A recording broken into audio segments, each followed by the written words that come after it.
San Francisco California से अपने तमाम चाहने वालों को डॉक्टर हसन जी का सलाम पहुंचे। आज के प्रोग्राम में हमारे मेहमान हैं गुलाम मोहिउद्दीन और उनके इंटरव्यू का पार्ट 2 हम आपके लिए पेश कर रहे हैं।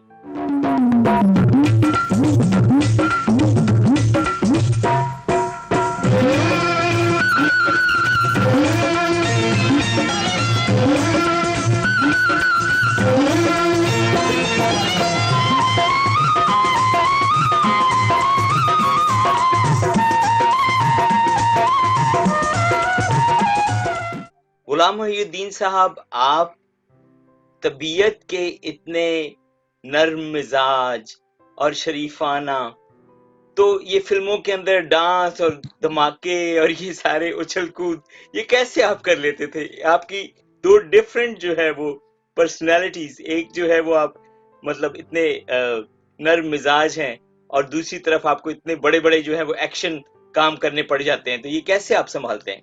देखिए, वो एक डिफरेंट काम है। अब आम लाइफ में तो मैं वैसे नहीं हो सकता ना। अगर आम लाइफ में भी मैं अपना कैरेक्टर्स अपने ऊपर तारी करूं, मुझे कभी सिख बनना पड़ेगा, कभी मकरानी बनना पड़ेगा, कभी डिस्को बॉय बनना पड़ेगा, कभी कुछ बनना पड़ेगा। वो एक डिफरेंट काम होता है। लेकिन आम लाइफ में मैं इतना भी पीसफुल या इतना भी शरीफ नहीं हूँ जितना आप मुझे समझ रहे हैं। मैं ऐसा भी नहीं हूँ। डिसेंसी एक अलग चीज होती है और एक इंसान को फिर डिसेंट रहना चाहिए। डिसेंसी जो है वो हमारे मुल्क से खत्म होती जा रही है। एग्रेशन बहुत आ गई है लोगों में, इमोशनलिज्म बहुत ज्यादा है, तो आपको डिसेंट रहना चाहिए। तो अपनी फैमिली लाइफ के बारे में हमें बताइए कि आपकी शादी कब हो गई थी और अब आपके कितने बच्चे हैं? मेरे 3 बच्चे हैं, 2 बेटियां, 1 बेटा। और 78 उसके बाद से फिर शादी के बाद फिर शिफ्ट हो गए, फिर लाहौर बच्चे भी। घर में आपकी शादी हो चुकी है और एक फैमिली लाइफ है और आप रोजाना जाते हैं और जाके मुख्तलिफ हीरोइंस के साथ आपको काम करना पड़ता है और वो आपका काम है, आपकी जॉब है, तो उससे जो है वो फैमिली लाइफ डिस्टर्ब तो नहीं हुई आपकी? कभी भी मेरी वाइफ ने कोई ऑब्जेक्शन नहीं किया कि ये हीरोइन क्यों, ये गाना ऐसे क्यों, और वो एक अलग काम है, शी रियलाइज है। बल्कि ये भी होता है कि जब भी मेरे घर पे कोई डिनर है, कोई पार्टी है, कोई गेट टुगेदर है, तो इस तरह का कोई होता है या बच्चों की शादियां हुई हैं, तो वो तमाम हीरोइंस आती रही है मेरे घर पे। और मैं अगर बहुत ज्यादा बिजी हूँ तो मैं अपनी वाइफ को कह के जाता था कि यार इन लोगों को भी आप फोन कर दो, क्योंकि मैं आउटडोर शूट पे हूँ, पता नहीं वो सिग्नल्स काम करें। जब सेल फोन नहीं आए थे, फिर वो लैंडलाइन चलता था। मैं तो सुबह 7 बजे 6:30 बजे घर से निकलता था, रात 2 बजे 3 बजे आता था। 15 साल तकरीबन इसी तरह गुजरे, दिन रात काम करके। फिर इंटरनेशनल ट्रैवलिंग भी बहुत होती थी, तो सारा खुद ही मैनेज करते थे। आपकी जिंदगी का कोई नाकाबिले फरामोश वाकया जो आपको पेश आया हो फिल्म के दौरान या फिल्म से बाहर? एक दफा एक हुआ है, जब ये बात है कोई 78 77 के जमाने की, जब मैं बिल्कुल नया नया आया था, तो काम का प्रेशर बहुत ज्यादा था। तो हर शख्स ये चाहता था कि मेरी फिल्म पहले कंप्लीट हो जाए, क्योंकि ईद भी आने वाली थी उन दिनों में। तो मैंने एक दिन में 3 मुख्तलिफ शहरों में शूटिंग, यानी एक दिन में मैंने कराची में भी शूटिंग की है, लाहौर में भी शूटिंग की है, और इस्लामाबाद में भी शूटिंग। अच्छा। और हाँ, और होता ऐसे था, और 11 दिन, एक आध दिन भी नहीं बल्कि 11 दिन कंसेक्यूटिव। वाओ। उसमें होता ये था कि सुबह 8 बजे 8:30 बजे, मैं 9 बजे समझ लें आप, मैं पहुंचता था इस्लामाबाद। वहाँ वजीर अली साहब की एक फिल्म थी कभी कभी, उसकी मैं शूटिंग करता था। 2 बजे मैं वहाँ से निकलता था, 3 बजे की फ्लाइट में लेके लाहौर आता था, 4 बजे मैं शबाब स्टूडियो पहुंचता था। 4 बजे से लेके रात 9 बजे तक मैं नजर शबाब साहब की एक फिल्म थी उसकी शूट करता था। वहाँ से 10 बजे की नाइट कोच फ्लाइट चलती थी उस जमाने में, वो लेके फिर मैं कराची जाता था। 10 बजे से सुबह 5 बजे तक मैं इकबाल कश्मीरी की एक फिल्म थी चोरी मेरा काम, उसकी मैं शूटिंग करता था। फिर नेक्स्ट डे 8 बजे की फ्लाइट से फिर मैं इस्लामाबाद जाता था, फिर लाहौर आता था। तो ये जो 11 दिन चला है ना, तो नेक्स्ट डे जब मैं काउंटर पर पहुंचता था, वो जो स्टाफ होता था, ग्राउंड स्टाफ, वो है, आप फिर आ गए, आप कल तो गए थे, मैंने कहा कल मैं फिर आ रहा हूँ। वो एक ऐसा वाक्य था कि मतलब मैं उसको नहीं बोल सकता, it was very hectic no doubt, लेकिन मुझे बहुत इंजॉय किया मैंने उस चीज़ को। और उसके अलावा एक्शन जब मैं करता था बहुत ज़्यादा, उसमें भी होता था, जैसे एक फिल्म थी मेरी आतिश, तो उसमें जो मैंने एक्शन किया, ट्रेन की फाइट, अगर आपको वहाँ मिले तो आप कभी देखिएगा उसमें, तो उसमें जो स्टंट मैन उन्होंने बुलाया था तो उसने भी मना कर दिया, उन्होंने कहा ये तो मैं नहीं कर सकता। मैंने सोचा तुम हट जाओ, मैं खुद करूंगा। तो वो शौक कहता आप कैसे करेंगे, मैंने कहा मैं करूँगा, और मैंने किया। और आप भी देखेंगे तो आपको ये लगेगा कि ये मैंने नहीं किया, कुछ टेक्निक लड़ाई गई है। आपकी अपनी फेवरेट मूवीज कौन कौन सी हैं? ऑफ कोर्स मेरी पहली फिल्म है उर्दू फिल्म मेरा नाम है मोहब्बत, एंड फिर मुट्ठी भर चावल, पंजाबी फिल्मों में वडेरा और सरकटा इंसान।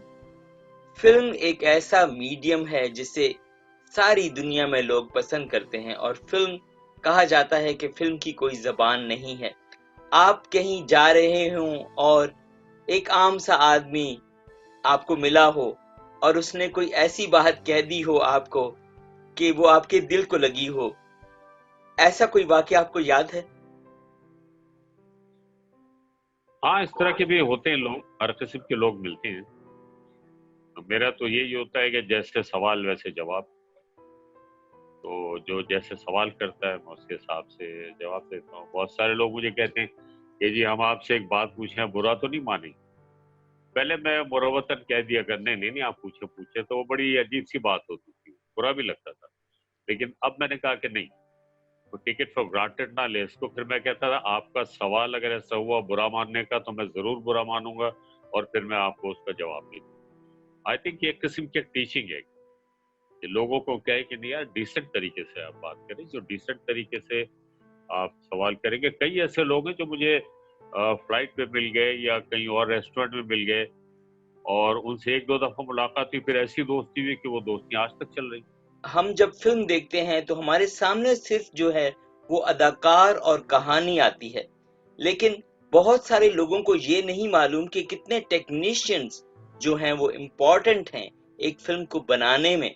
तो जरा टेक्नीशियंस के बारे में बात कीजिए ताकि हमारे देखने वालों को पता चले कि कितना इम्पोर्टेंट है ये।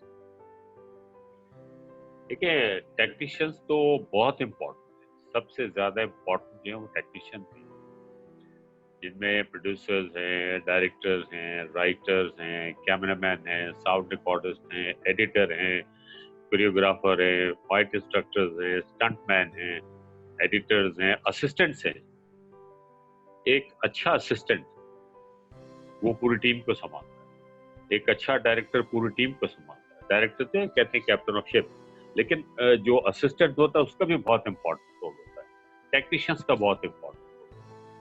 तो ये एक किस्म का टीम वर्क है कि अगर बॉलिंग किसी ने की तो कैच किसी ने कर लिया, या अगर किसी ने हिट मारी है तो सामने वाला प्लेयर जो तेज भागा उसने रन ज्यादा ले लिए। तो ये एक टीम वर्क होता है, जिस तरह दूसरी टीमें होती है, क्रिकेट की टीम हो गई और टीमें होती है। तो अच्छे टेक्नीशियंस जो हैं वही फिल्म को बनाते हैं, क्योंकि वही कैरेक्टर्स क्रिएट करते हैं, राइटर्स जो हैं कैरेक्टर क्रिएट करते हैं, डायरेक्टर उनको एक शेड देता है कि इस तरह से करना है आपने। तो एक टीम वर्क है।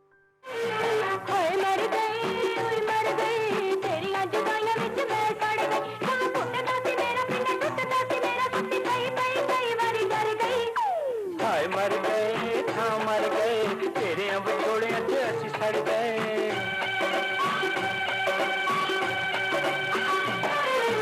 हाय मर गए हाँ मर गए तेरे अब छोड़े अच्छी सड़ गए। मुंडे पुछ दस मैनू की हो गया तैनू तेरा नां लंघ कई बारी डर गए। हाय मर गए तेरी अज गाया विच मैं सड़ गए। गुलाम मोहिउद्दीन साहब, पाकिस्तान ने आपको क्या दिया? पाकिस्तान ने अल्हम्दुलिल्लाह बहुत कुछ दिया, बहुत कुछ दिया पाकिस्तान ने। वो कुछ दिया जो मैं नहीं सोच सकता था। इज्जत के साथ जिंदगी दी, सबसे पहली बात ये, और पैसे भी दिए, शोहरत भी दी, अच्छी फैमिली, अच्छे बच्चे, अच्छा माहौल, अच्छे पेरेंट्स, और ये सारी चीज़ें एक अच्छी ज़िंदगी के लिए आपके लिए बहुत ज़रूरी होती हैं। और इसके लिए ये भी ज़रूरी होती है कि आप अपने आप को किस तरीके से आप प्रेज़ेंट करते हैं। बहुत सारे लोग ऐसे भी हैं जो शोबिज़ को ख़राब करने के लिए बदनामी का बाइस भी बने। यही वजह है कि शोबिज़ को अच्छा भी नहीं समझा जाता। लेकिन मैं इस तरह की बातों के नहीं जाता। मैंने वेलफेयर के लिए बड़ा काम किया है, वेलफेयर का बहुत मैंने काम किया है। मैंने सैलाब ज़दगान के लिए काम किया है, मैंने शौकत खानम हॉस्पिटल के लिए काम किया। अल्हम्दुलिल्लाह जो मेरा फ़र्ज़ था, मैंने स्पेशल चिल्ड्रंस के लिए मैंने काम किया है। और जैसे मैंने आपको बताया था कि अमेरिका में पाकिस्तान कम्युनिटी के लिए मैंने काम किया है, वहाँ पर 14 अगस्त के हवाले से। और ज़लज़ला जब आया था उसमें मैंने फंड रेज़िंग वगैरह की। तो फिल्म इंडस्ट्री में मैंने एक वेलफेयर फंड बनाया, मैंने एक क्रिकेट टीम बनाई आर्टिस्टों की, शोबिज़ की टीम सबसे पहले मैंने बनाई, और एक क्रिकेट टीम बनाई। और कोई पाकिस्तान का टेस्ट सेंटर ऐसा नहीं है जहाँ पे मैच नहीं हुआ, यानी 20-20 हज़ार का क्राउड आता था, और उससे जो भी फंड्स वगैरह कलेक्ट होते थे तो वो हम लोग डोनेट किया करते थे। गुलाम मोहिउद्दीन साहब, आप नई जनरेशन का जिक्र करते हैं और आप कहते हैं कि थोड़े से एग्रेसिव हैं वो।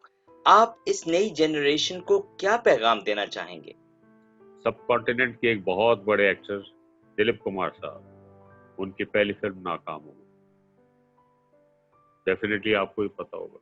जी। लेकिन वो 4-5 साल इंतजार में रहे, लेकिन उन्होंने अपने आप को ग्रूम किया अपने साथ साथ,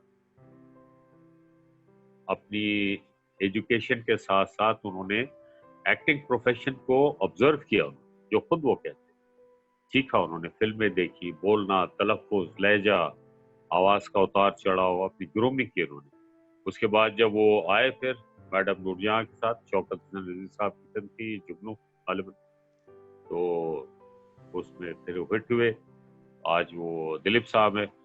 कहने का मतलब ये है कि आप अपने आप को भी चेक करें, कुछ लर्निंग प्रोसेस में रहें, और जो आपके जो असातिज़ा भी कह सकते हैं आप इनको, जो आपके सीनियर्स हैं, अगर वो आपको कोई बात गाइड करते हैं, तो बहुत सारे लोगों का तलफ़्फ़ुज़ ठीक नहीं होता, बहुत सारे लोगों का लहजा ठीक नहीं होता। तो इन सारी चीज़ों को चेक करें, अपने आप को ग्रूम करें, और मेरा ईमान है कि अगर आप मेहनत से, दिल से काम करेंगे तो कामयाबी आपके पास है। पूरी दुनिया में आपके चाहने वाले सैकड़ों के हिसाब से हैं, बल्कि करोड़ों के हिसाब से। आप अपने चाहने वालों को क्या पैगाम देना चाहेंगे? बस मैं यही कहूँगा कि वो पाकिस्तानी हो या पाकिस्तान के अलावा किसी और मुल्क से ताल्लुक़ रखते हों, प्यार मोहब्बत से रहें, भाईचारे से रहें, नफ़रतों को ख़त्म करें। किसी भी मुल्क में अगर रहते हैं, पाकिस्तानी अगर है तो हर शख्स एक एम्बेसडर है अपने मुल्क, पाकिस्तान को रिप्रेजेंट कर रहा है। और आप ये साबित करें जो रंजिशें हैं ममालिक में आपस में, कि वो सियासी बातें हैं सारी, लेकिन इंसानियत के नाते से आप इस बात को प्रमोट करें कि इंसानियत जो है वो बहुत इम्पोर्टेंट है। इंसान को इंसान का दुश्मन नहीं होना चाहिए। प्यार मोहब्बत की मिसालें कायम करें ताकि लोग आपके उस रवैये को फॉलो करें। गुलाम मोहिउद्दीन साहब, आपने इतनी मोहब्बत भरी बातें की, आपका बेहद शुक्रिया। Thank you so much. Thank you. नाजरीन, उम्मीद है आपको हमारे आज का इंटरव्यू बहुत पसंद आया होगा। हमारे चैनल को सब्सक्राइब कीजिए, अपने दोस्तों और फैमिली से शेयर कीजिए और इस प्रोग्राम को लाइक कीजिए। और अब अपने मेजबान डॉक्टर हसन जी को इजाजत दीजिएगा। खुदा हाफिज। पाकिस्तान जिंदाबाद।